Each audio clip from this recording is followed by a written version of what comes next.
Hello and welcome. Today I have a behemoth of a watch to review, the Invicta Sportline 50mm rose gold skull. Now, Invicta is a brand that gets a ton of hate online. They have some pretty out there designs, I'll admit, like this, that, or even that.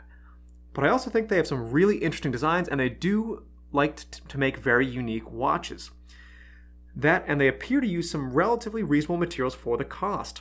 So I really wanted to get my hands on an Invicta watch and just try it out and see what it was like. But more on that in a minute. Let's get right into it.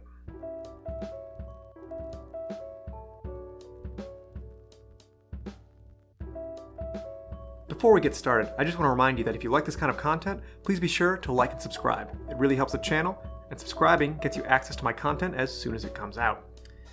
Now, Invicta. As I mentioned before, Invicta gets a lot of hate. They're out there at watch design's massive size, and also they engage in something that's kind of frustrating as a consumer, where they will post their watch for an absurd price. Something like this, and then they'll actually sell it for a fraction of the cost, making you think you're getting a good deal, but in reality it just seems kind of strange when you notice the pattern.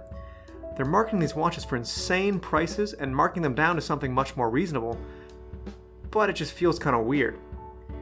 But let's get into this watch in particular. The technical specs will pull up on the side there.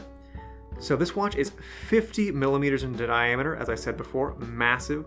It's about 16mm thick. It has 100 meters of water resistance. It has a flame fusion crystal, is what Invicta calls it, which from my research seems to be similar to Seiko Hardlex, but it's hard to confirm. And here you can see the lume on the numbers. For those of you not aware, lume is slang for luminescence, which means the glow-in-the-dark material that is applied to the dial to let you read it in the dark. This lume isn't incredibly powerful, but it's kind of cool seeing it pop through the eyes of the skull. There is an interesting exhibition back. Nice custom rotor. I do like the yellow color and all the information on it. It is really hard to see though with the Invicta logo on the back as well as on the rotor. It makes it kind of messy, but is a nice looking movement, very clean. Not really any finishing, but actually there is some good finishing there. You can see that nice brushed finish. Pretty reasonable, looks good, and I always love the exhibition backs on any watch. What kind of drew me to this watch was A, it was on sale, and B, I thought this was really cool.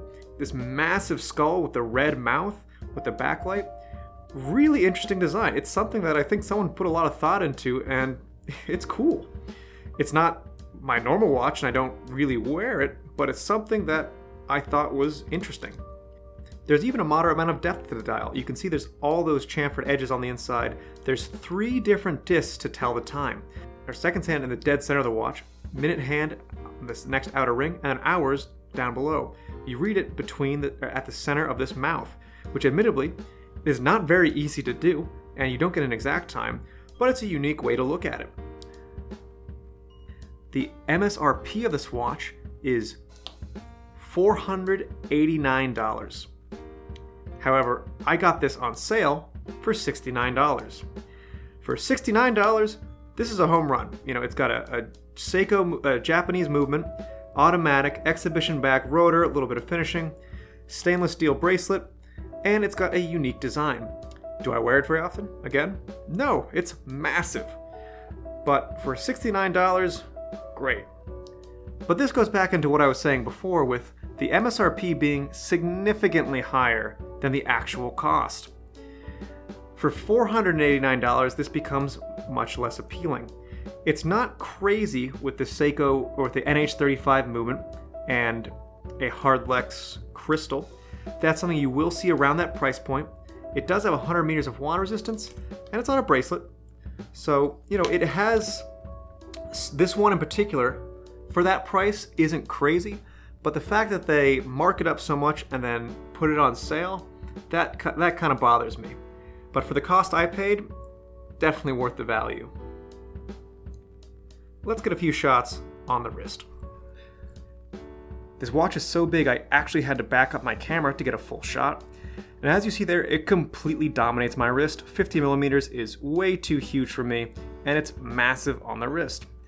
To its credit, it's relatively comfortable. It's not too bad. It is kind of hard getting the bracelet size just right since there's basically no play on my wrist. It completely takes it up. And it's so top heavy that it moves at the slightest twist.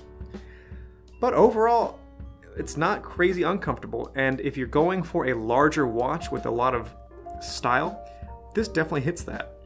The bracelet does have 5 micro adjustment points, meaning you can get a reasonable fit even if you don't remove too many links. So even though it's a larger watch, it does have some play to get a good fit. So closing thoughts, Invicta is definitely a brand that you either love or hate. I find that I really like looking at their watches. I don't think I will enjoy wearing any of them due to their massive size and the perception of their jacking up the cost and then charging only a fraction of that on the actual price. That being said, if you like the style, go for it. For example, this watch at $69, great deal. With a little bit better than a mineral crystal, exhibition back, automatic movement, NH35, good value.